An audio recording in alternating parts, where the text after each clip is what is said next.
हम बात कर रहे थे सबसे पहले केमिकल बॉन्डिंग के अंदर, डिविजन के अंदर कॉसल लुईस अप्रोच। और कॉसल लुईस अप्रोच में हमने क्या पढ़ा था कि जो आउटर मोस्ट शेल में इलेक्ट्रॉन्स होते हैं, इसको हम वैलेंसी कहते हैं, वही डिसाइड करता है कि वो एलिमेंट जो है इलेक्ट्रॉन देगा या इलेक्ट्रॉन लेगा। ठीक है, अगर इलेक्ट्रॉन देगा तो वो मेटल है, इलेक्ट्रॉन लेगा तो वो नॉन मेटल है।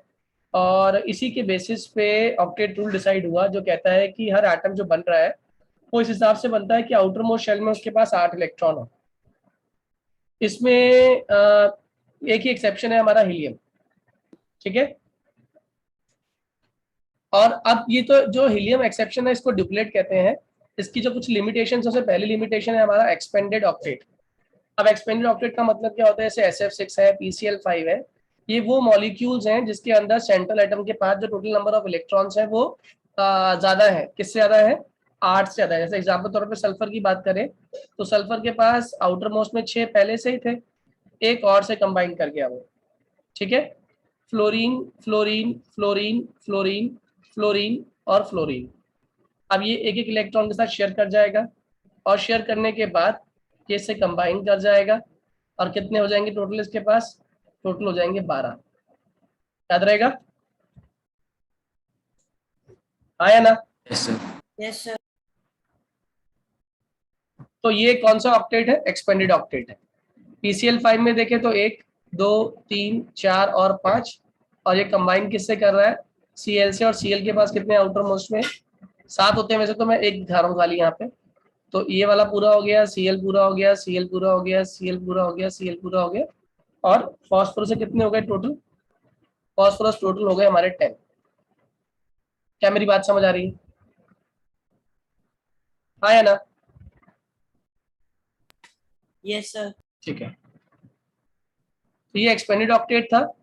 दूसरा, इलेक्ट्रॉन डेफिशिएंट कंपाउंड्स, ये भी आपको पता है। जैसे एग्जांपल के तौर पे फर्स्ट BH3, ठीक है ना, BF3, ये वो कंपाउंड्स हैं जिसके अंदर एक्सपेंडेड ऑक्टेट फॉलो नहीं होता, बल्कि डेफिशिएंट कंपाउंड्स हैं। जैसे बी के पास खुद के पास 3 है, और वो कंबाइन भी 3 फ्लोरीन से कर रहा है या 3 हाइड्रोजन से कर रहा है। तो ओवरऑल बोरॉन के पास कितने हो गए? 6। फ्लोरीन के तो 8 हो गए। फ्लोरीन तो खुश है, लेकिन कौन खुश नहीं है? बोरॉन खुश नहीं है। समझ आ रही बात? Yes sir. तो ये फिर भी एग्जिस्ट करता है। ये मॉलिक्यूल्स बन रहे हैं, इसका मतलब ये ऑक्टेट तो फॉलो नहीं कर रहे, तो फिर ये एग्जिस्ट क्यों कर रहे हैं और स्टेबल भी है? इसका मतलब ये लिमिटेशन बन गई ऑक्टेट रूल की। उसके बाद है थर्ड, ऑड इलेक्ट्रॉन मॉलिक्यूल्स। जैसे N2O। N2O में टोटल नंबर ऑफ इलेक्ट्रॉन जो आते हैं वो ऑड इलेक्ट्रॉन आते हैं। ठीक है, अगर ऑड आ रहा है तो क्या करता है? जनरली ऑड वाले स्टेबल नहीं होने चाहिए, लेकिन ये फिर भी स्टेबल है। तो इसका मतलब ऑड इलेक्ट्रॉन मॉलिक्यूल जो होते हैं ये ऑटोमेटिकली स्टेबिलिटी नहीं होनी चाहिए थी इनके हिसाब से, ऑक्टेट के हिसाब से, मगर ये ऑड इलेक्ट्रॉन होने के बाद भी स्टेबल मॉलिक्यूल है। जो क्या बन गई? इसकी लिमिटेशंस बन गई। मेरी बात समझ आ रही है? Yes sir.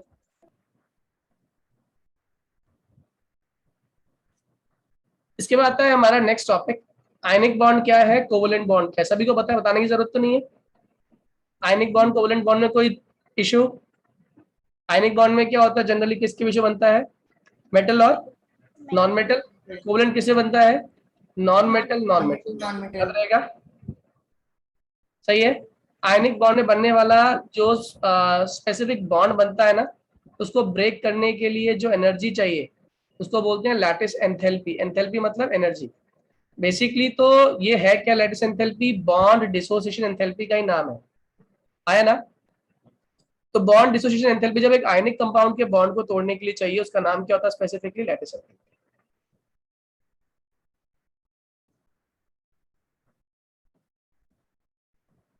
ठीक है, बात समझ आ रही है? कोवलेंट में अगर आपको बॉन्ड तोड़ना है, बॉन्ड डिसोसिएट करना है, तो उस एंथैल्पी का नाम क्या होता है? Bond dissociation enthalpy. बस यही डिफरेंस है, ये वाला स्पेसिफिक नाम है।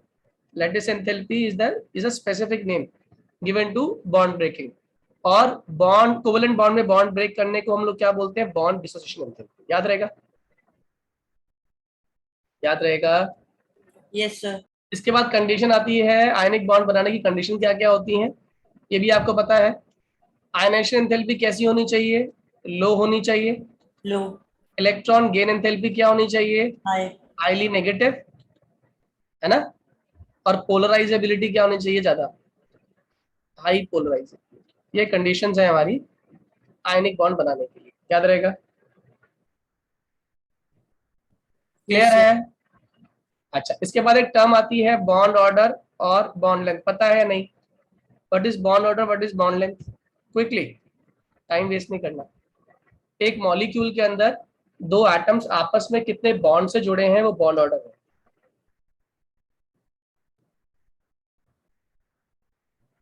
जैसे ऑक्सीजन ऑक्सीजन के बीच में कितना बॉन्ड ऑर्डर आ रहा है, two, two is the bond order, ठीक है ना। एन के बीच में कौन सा बॉन्ड बन रहा है, तीन बॉन्ड बन रहा है, तो तीन क्या हो गया, बॉन्ड ऑर्डर हो गया। बॉन्ड लेंथ क्या होती है, Nucleus to nucleus length. Nucleus से न्यूक्लियस तक की लेंथ, एक जिसमें सेंट्रल मॉलिक्यूल के रेस्पेक्ट में सारे के सारे ऑल एटम्स आर अरेंज्ड, ठीक है। तब then distance from nucleus to nucleus of other atom, ये क्या कहलाता है, हमारा बॉन्ड लेंथ, याद रहेगा। Yes, sir. Am I clear बच्चों, हाँ या ना, जल्दी बोलो। हाँ, sir. अच्छा,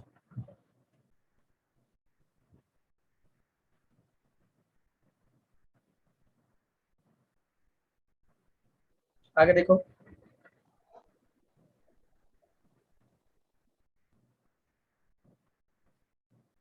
बॉन्ड लेंथ बॉन्ड ऑर्डर के बाद जो नेक्स्ट टॉपिक आता है दैट इज फॉर्मल चार्ज। ये भी आपको आता है फॉर्मल चार्ज, क्या भूल गए, याद है। आप रेजोनेंस स्ट्रक्चर ड्रॉ करते हैं, ठीक है। जैसे एग्जांपल के तौर पे CO3 2 माइनस का एग्जांपल लेता हूं मैं, इसका रेजोनेंस ड्रॉ कर रहा हूं।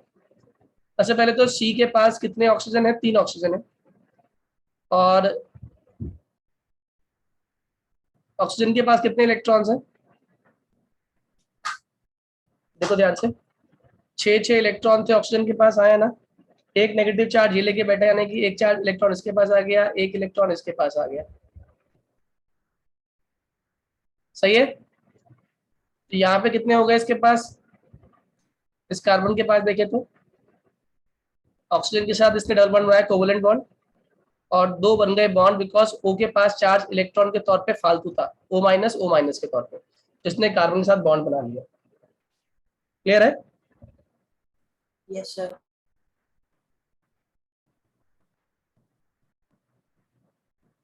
क्लियर है, हाँ या ना। हाँ, sir. अब यहाँ देखें तो इस ऑक्सीजन के पास 8 इलेक्ट्रॉन, इस ऑक्सीजन के पास इलेक्ट्रॉन 8, और इस कार्बन के पास भी कितने हो चुके हैं, 8 इलेक्ट्रॉन हो चुके हैं। अब मैं क्या करूंगा, फॉर्मल चार्ज निकालूंगा। इसको मान लिया 1, इसको मान लिया 2, और इसको मान लिया 3। तो ऑक्सीजन 1 की बात कर रहा हूँ। फॉर्मल चार्ज का फॉर्मूला होता है वैलेंस इलेक्ट्रॉन माइनस क्या होता है, चार्ज।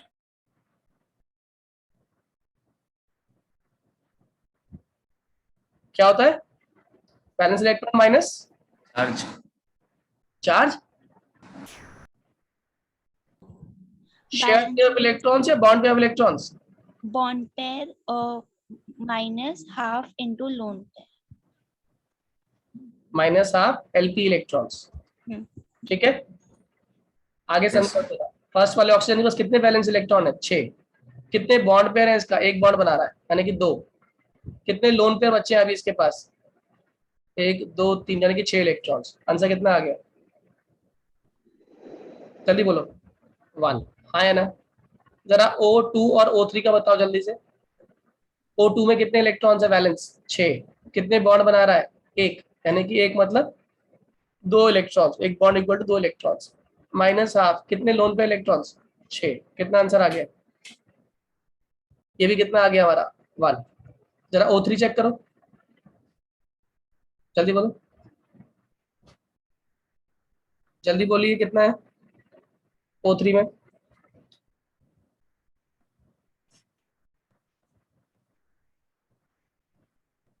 जल्दी बोलो।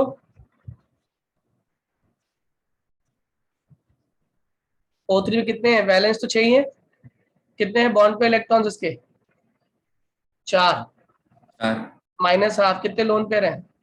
2 4 है ना, Yes. 4 इलेक्ट्रॉन 0 हो गए, आया ना? अब यहाँ कुछ गड़बड़ आ रही है जो हमने ध्यान नहीं दी है। 6 माइनस 2, 2 क्या है? बॉन्ड पेयर, और 6 माइनस, उल्टा लिख रहे हैं हम शायद। हम ये फॉर्मूला होता है half into bond pair minus lone pair, ये गड़बड़ आ रही है शायद। Balance electron minus half into bond pair, half into bond pair कितना हो गया? हाफ इंटू 2 माइनस लोन पे इलेक्ट्रॉन 6। हाँ अब ठीक आएगा। तो बैलेंस कितने हैं? 6 माइनस 1 माइनस 6 कितना आया? -1। क्लियर है? Yes sir. Yes sir. O2 में देखो ये कहानी, यहाँ पर गलती करी हुई हम लोगों ने, 6 माइनस हाफ इंटू 2 माइनस 6, तो ये भी कितना हो जाएगा? 6 माइनस 1 माइनस 6, दैट इज -1। अब ठीक आया।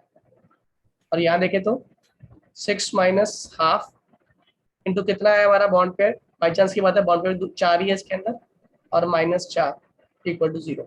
और ये हमने सही कैसे पहचाना कि ये सही है गलत है? तब तीनों को ऐड कर दिया, तो तीनों को ऐड करने पे क्या आ रहा है? O1 plus O2 plus O3 को ऐड करने पे कितना आंसर आ रहा है? -1 0 -1 कितना आया? -2। यानी ओवरऑल चार्ज -2 आ रहा है, इसका मतलब बिल्कुल सही कर रहे हैं। क्या मेरी बात समझ आ गई? Yes sir. चलो आगे देखो।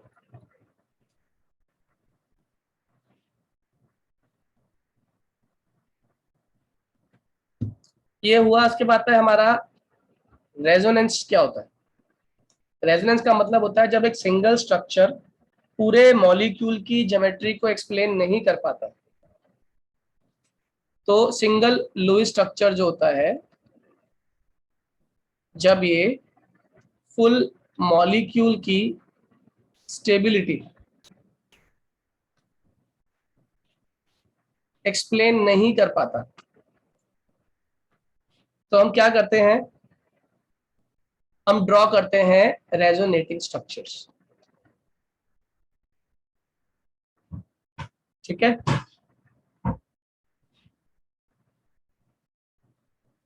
जैसे अभी आपने CO3 2- ड्रॉ किया, अगर मैं आपसे कहता draw the structure for O3, तो आप कहते O, O और O, डबल बॉन्ड O और सिंगल बॉन्ड O। जो डबल बॉन्ड O है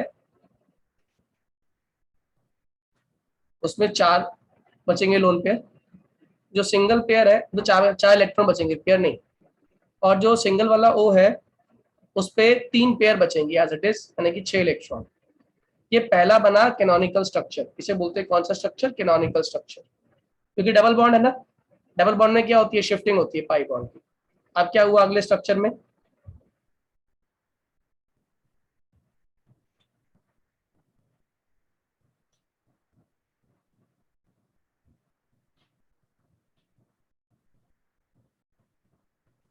अब अगले स्ट्रक्चर में क्या हो गया?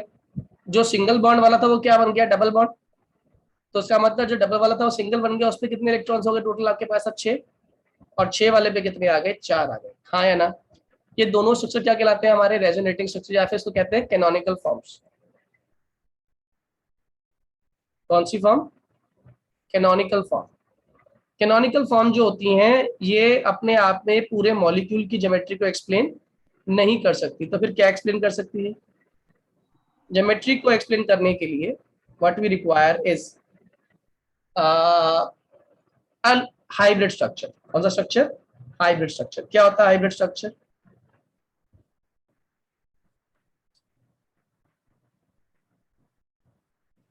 This is known as hybrid structure. ठीक है, am I clear to all? Yes, sir.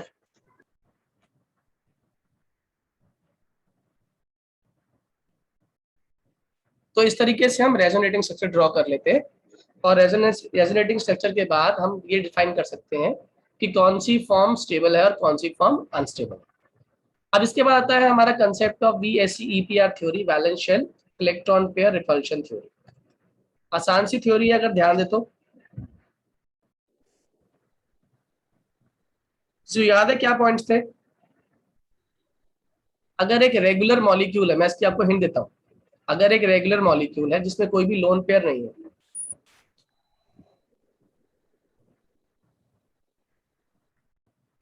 तो जैसे एग्जाम्पल तौर पे CH4 या PCl5 या SF6 या BF3, ये सारे वो मॉलिक्यूल्स हैं जिनकी ज्योमेट्री कैसी है? रेगुलर मॉलिक्यूल है। कैसे पहचाना? कंबाइन करने के बाद इनके पास लोन पेयर नहीं बचती। तो BF3 में हमारे पास 3 बॉन्ड्स बन रहे हैं लगातार। क्या बन रही है ज्योमेट्री? ट्रायगोनल, ट्रायगोनल प्लेनर, यानी कि अगर मॉलिक्यूल परफेक्ट है, ठीक है, तो उस केस में ज्योमेट्री कैसी हो जाएगी? बिल्कुल परफेक्ट ज्योमेट्री। जैसे BeCl2 में B के पास दो इलेक्ट्रॉन है, इधर से कंबाइन कर रहा है, 2 क्लोरीन कंबाइन कर रहे हैं, सिंगल बॉन्ड सिंगल बॉन्ड, क्या बनी ज्योमेट्री? लीनियर। कितना आया बॉन्ड एंगल? 180 डिग्री। तो ये लीनियर इसकी ज्योमेट्री है, और कितना बॉन्ड एंगल है? 180 डिग्री। ऐसे BF3 की बात करें तो BF3 में बोरॉन के पास कितने इलेक्ट्रॉन्स है? 3। 3 फ्लोरीन से वो कंबाइन कर रहा है, तो टोटल कितने बॉन्ड बन गए? 3 बॉन्ड्स बन गए, हाँ या ना? तो 3 बॉन्ड बन गए, तो कौन सा बॉन्ड एंगल हो गया? 120 डिग्री।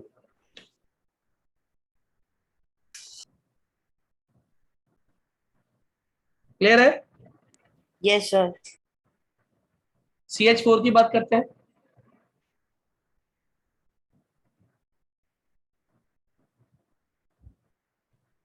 क्या ज्योमेट्री बन रही है?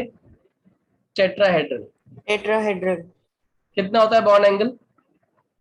109 डिग्री 28 मिनट्स। ऐसे ही PCl5 की बात करते हैं, तो PCl5 में ज्योमेट्री जो बनती है वो होती है ट्रायगोनल बाई पिरामिडल। और ये मैंने सिखाई दी आप लोग कैसे बनाते हैं। आप एक ट्राइंगल ड्रॉ कर लेते हो पहले इस तरीके से, और इस ट्राइंगल के ऊपर और इस ट्राइंगल के नीचे आप क्या बना लेते हो? 2 Cl बना लेते हो, ठीक है। फिर इनको आपस में जोड़ लेते हो, तो इससे बनने वाली ज्योमेट्री क्या होती है?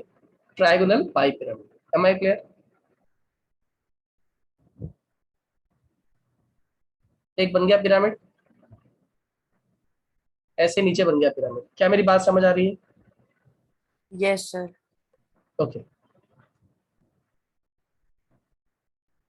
अब आगे देखिएगा। अगर ज्योमेट्री रेगुलर नहीं है, जैसे उसमें लोन पेयर भी है, इरेगुलर ज्योमेट्री है, क्यों? उसमें क्या प्रेजेंट है? बॉन्ड भी है और लोन पेयर भी। Bond pair plus lone pair, दोनों चीजें। ओके, तो हम क्या करते हैं? बॉन्ड पेयर लोन पेयर दोनों हो, तो जैसे एग्जांपल के तौर पे H2O, एग्जांपल के तौर पे NH3, एग्जांपल के तौर पे PCl3, एग्जांपल के तौर पे SF4।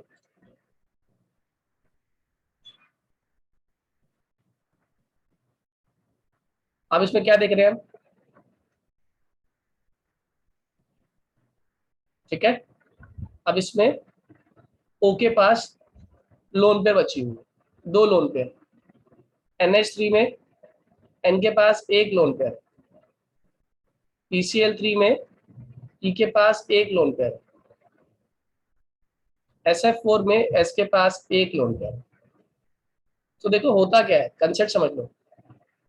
आप ज्योमेट्री तो वही बनाओगे जिसमें आप लोन पेयर को भी एज अ बॉन्ड काउंट कर रहे हो। यानी इसका मतलब यहां देखें तो H2O के अंदर O H H, ये लोन पेयर और ये लोन पेयर ऐसे है, आपका भी तो आमने सामने है, नहीं आमने सामने नहीं है, ये 3 डायमेंशनल ज्योमेट्री है। 2D में देखोगे तो ऐसे लगेगा कि आमने सामने है, लेकिन ये आमने सामने नहीं होते।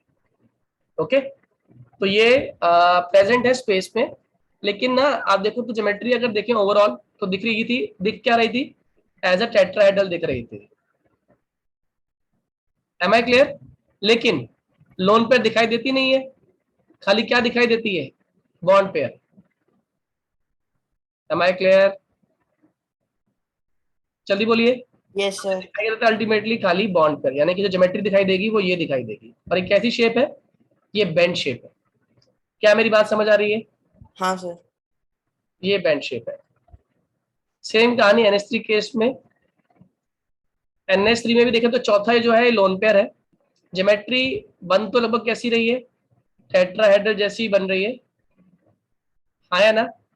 बट जैसे ही लोन पेयर को हटाओगे तो क्या बन जाएगा, NH3, जो कि शेप कैसी दिखाई दे रही है, बेंड शेप दिखाई दे रही है, हाँ या ना? ये पिरामिडल शेप है, पिरामिडल।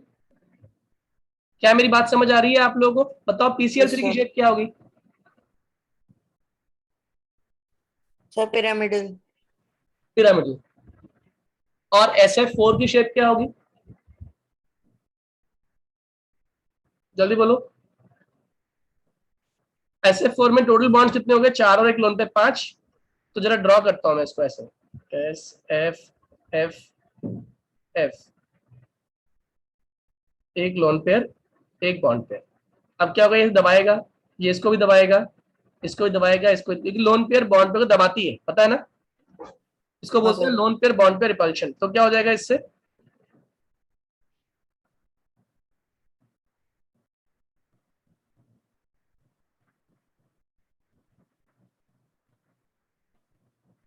तो क्या बन रही है शेप इसकी, सी सॉ शेप। क्या शेप है इसकी, Seesaw. सी सॉ शेप। और किसकी वजह से है, because of the presence of lone pair on the molecule. याद रहेगा? तो ये हाँ सर. VSEPR का बेसिक एसेंस कंसेप्ट जो है ना यही है। लैंग्वेज तो इसकी नोट्स में भी लिखी हुई है, लेकिन कंसेप्ट जो है वो यही है। इसी को हम NCERT की बुक में देखें तो कई नाम से जानते हैं। इसको हम टाइप दे देते हैं, जैसे यहाँ पे देखो, ये है AB2E2, इसका मतलब 2 तो बॉन्ड पेयर है और 2 क्या है, लोन पेयर। ये क्या है, AB3E, यानी 3 बॉन्ड पेयर है, 1 लोन पेयर है। ये क्या हो गया हमारा, AB4E। समझ आ गई कैटेगरीज? जल्दी बोलो। Yes, sir. बस एक ही बच्चे को समझ आ रही है पूरी क्लास में? Yes, भैया. दिवस, माही, राम्या, वेदांत, किला, Yes, sir. बेटे। Yes, sir. तो Yes, sir. चलिए आगे देखिए। इसके तुरंत बाद जो हम बात करते हैं, VBT, वैलेंस बॉन्ड थ्योरी, याद है आप लोगों को? वैलेंस बॉन्ड थ्योरी एक ही सिंपल बात करती है, वो कहती है कि जब हम कोई भी मॉलिक्यूल देखते हैं बनता हुआ, तो उस मॉलिक्यूल के बनते हुए बहुत सारी चीजें उसमें इन्वॉल्व होती है। जैसे मान लो H2 मॉलिक्यूल बन रहा है, कौन सा मॉलिक्यूल, H2 मॉलिक्यूल। H2. अब ये कैसे बनेगा H2 मॉलिक्यूल, ये देख लो। तो इसमें ये न्यूक्लियस है, ये न्यूक्लियस है, ये इलेक्ट्रॉन है, ये इलेक्ट्रॉन है, ठीक है। इसमें ये प्रोटॉन है, इसमें ये प्रोटॉन है, ओके। इस प्रोटॉन की प्रोटॉन से क्या होगी, रिपल्शन। इस इलेक्ट्रॉन की इलेक्ट्रॉन से क्या होगी, रिपल्शन। Repulsion. लेकिन इस प्रोटॉन की इस इलेक्ट्रॉन से क्या होगी, अट्रैक्शन। Attraction. प्रोटॉन की इस इलेक्ट्रॉन से क्या होगी, अट्रैक्शन। Attraction. और ऐसे ही इस प्रोटॉन की इस इलेक्ट्रॉन से क्या होगी, अट्रैक्शन, और इस इलेक्ट्रॉन से क्या होगी, अट्रैक्शन। यानी किसी मॉलिक्यूल में 2 तरह की फोर्सेस काम करती है, एक होती है बॉन्डिंग फोर्सेस और एक होती है एंटी बॉन्डिंग फोर्सेस।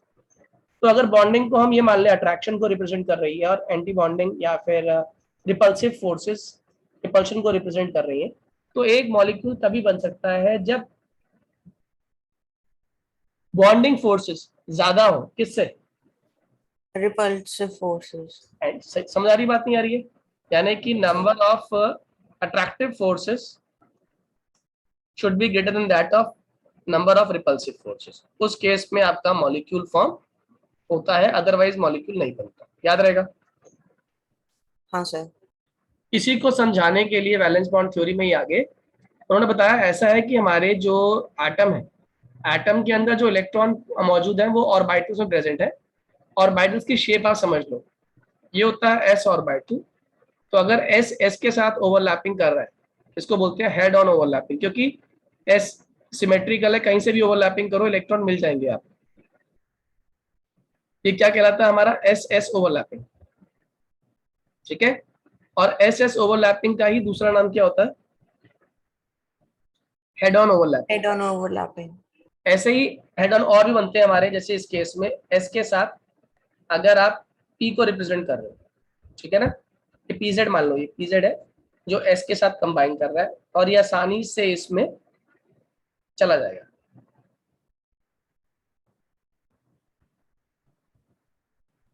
ये भी कौन सी ओवरलैपिंग है, हेड ऑन ओवरलैपिंग Head है। on. जल्दी बोलो हाँ या ना। Yes, sir. अब एक होती है साइडवेज ओवरलैपिंग, ये क्या होती है? सर जब दो डंबल शीट्स एक साथ ओवरलैप करते साइडवेज।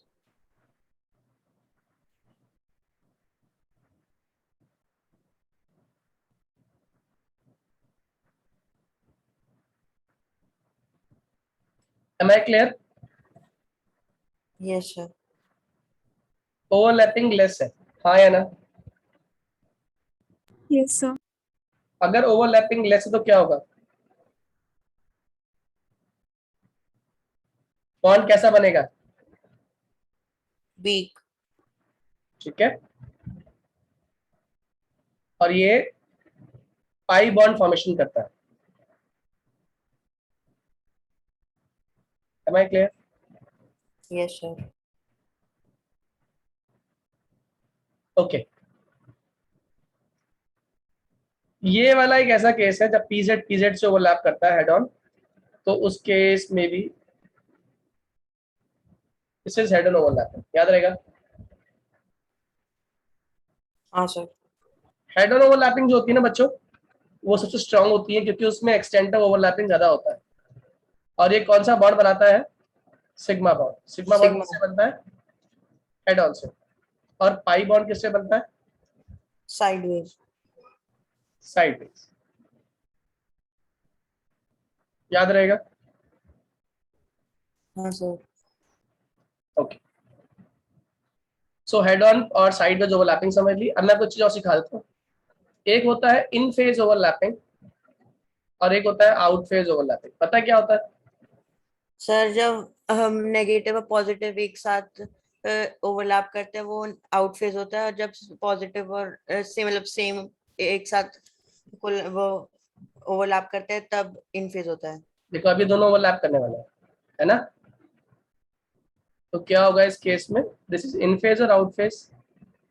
इन फेज नहीं, आउट फेज। आउट फेज, क्योंकि दोनों ऑपोजिट आ रहे हैं, ठीक है ना। तो बॉन्ड बहुत स्ट्रांग नहीं बनेगा, आउट फेज ओवरलैपिंग है। और इन फेज में क्या हो जाएगा, पॉजिटिव पॉजिटिव और नेगेटिव नेगेटिव। बिल्कुल सही।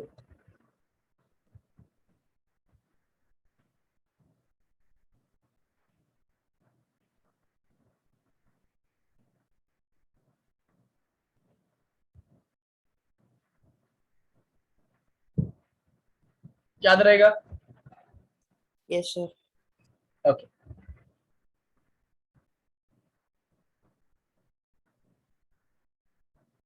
इसके बाद था एक टर्म जिसको हम लोग बोलते हैं हाइब्रिडाइजेशन। आता है आप लोग को हाइब्रिडाइजेशन क्विकली? Yes sir. क्या Yes, होता है sir. हाइब्रिडेशन का मतलब, क्या होता है? सर कितने सिग्मा बॉन्ड्स हैं? नहीं, inter mixing of orbitals having slightly different energy and should have unpaired electrons। जैसे अगर एक s orbital containing atom combine करता है p के साथ, तो क्या फॉर्म कर लेता है वो, sp हाइब्रिडाइजेशन। ठीक है, अगर एक s दो p वालों से कंबाइन कर रहा है क्या sp2 फॉर्म करता है, sp2। एक s तीन p से कंबाइन करता है, sp3। sp3 एक बात याद रखना, जो p की शेप होती है और s की शेप होती है, s की शेप तो स्फेरिकल है, p की शेप डम्बल d की शेप। Double dumbbell. क्या मेरी बात समझ आ गई? Yes sir.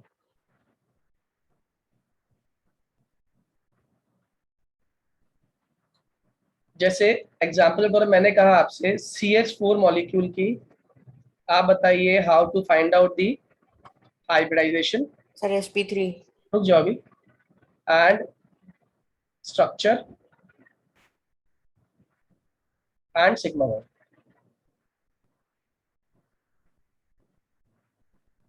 तो हम सबसे पहले क्या करते हैं, सेंट्रल एटम को ढूंढते हैं।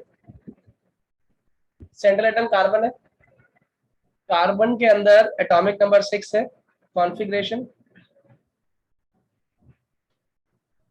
इसको हम ग्राउंड स्टेट पे लिखते हैं पहले, ग्राउंड स्टेट। कौन सी स्टेट, ग्राउंड स्टेट। अब देखो इसके अंदर सबसे बड़ा शेल कौन सा है, 2 है ना, और 2 के लिए खाली दो ही सब शेल पॉसिबल है, S और P। इसीलिए ग्राउंड स्टेट में हमारे पास 2s है और 2p है। तो हमने क्या किया, दो इलेक्ट्रॉन 2s के दिखाए और दो इलेक्ट्रॉन इसमें 2p के दिखा दिए, हाँ या ना। Yes sir. लेकिन आप जानते हो हाइब्रिडेशन के अंदर आने वाले एटम का स्वागत किया जाता है। हम किस एटम का स्वागत कर रहे हैं, जल्दी बोलो, हम किस एटम का स्वागत कर रहे हैं? हम कौन सा एटम है जिसका वेलकम कर रहे हैं, हाइड्रोजन। और कितने मेहमान है आपके, दो या चार है? चार। चार मेहमान। अब चार मेहमानों का स्वागत कैसे करोगे? सर 2s से एक सर 2p में चला जाएगा। ये S में से एक उठाएगा और काम भेज देगा P में। अब जो आने वाला है उसका वेलकम कर सकते हो आसानी से आप। कैसे, एक यहाँ आ गया, एक यहाँ आ गया, एक यहाँ आ गया, एक यहाँ आ गया। क्या मेरी बात समझ आ रही है? Yes sir. तो आपने क्या क्या इन्वॉल्व किया, आपने S 2s शेल से इलेक्ट्रॉन 2p में चला गया। आपने P इन्वॉल्व किया, क्या बन गया हाइब्रिडेशन? sp3। क्लियर है? Yes sir. Try to do it for SF6 सभी लोग। अच्छा इसकी शेप दिखाता हूँ पहले आपको, CH4 कैसे बनाते हैं। CH4 का सिंपल स्ट्रक्चर ये है, टेट्राहेड्रल ज्योमेट्री है ना, हाँ या ना। ये यस सर। ज्योमेट्री है इसकी। इसका हाइब्रिड डायग्राम कैसे बनता है ध्यान रखिएगा। कार्बन के पास लास्ट इलेक्ट्रॉन कहाँ जा रहा है, P में जा रहा है। तो आप क्या करोगे, P ऑर्बिटल ड्रॉ करोगे।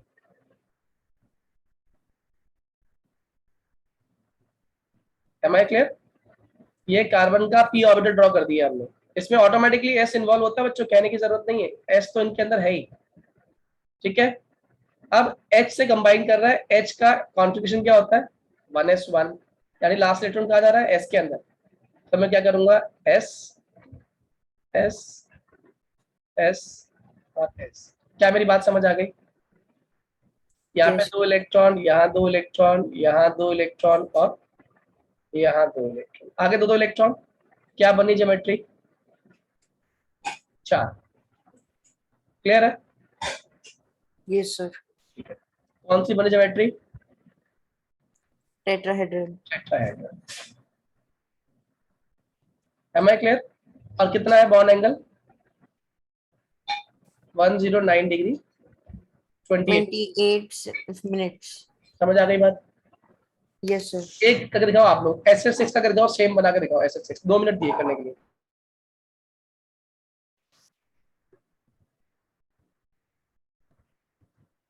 सल्फर 16,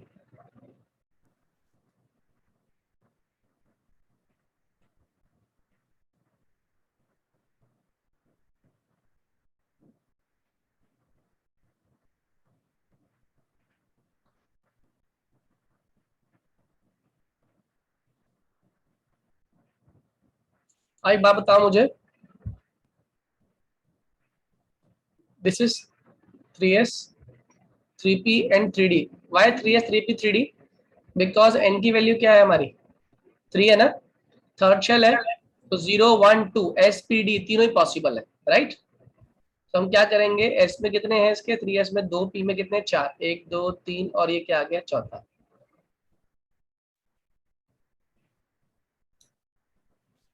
ये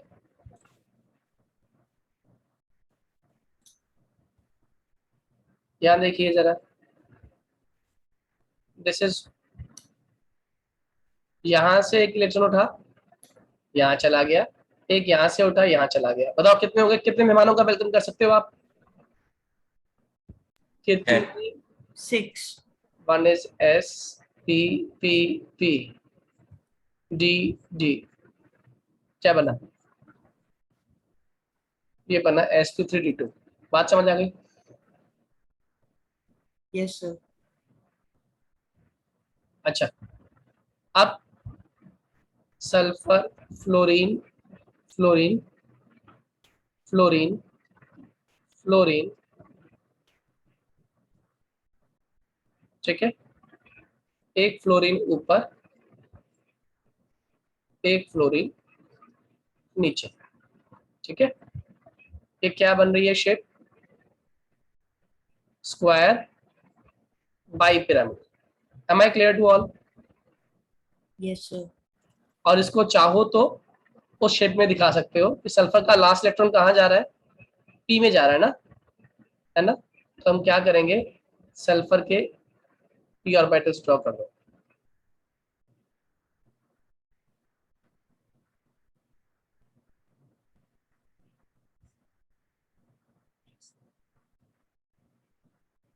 ओके, बट फ्लोरीन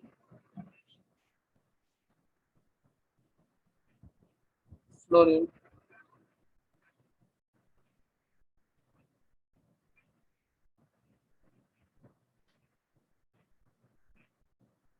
समझ आ गई बात?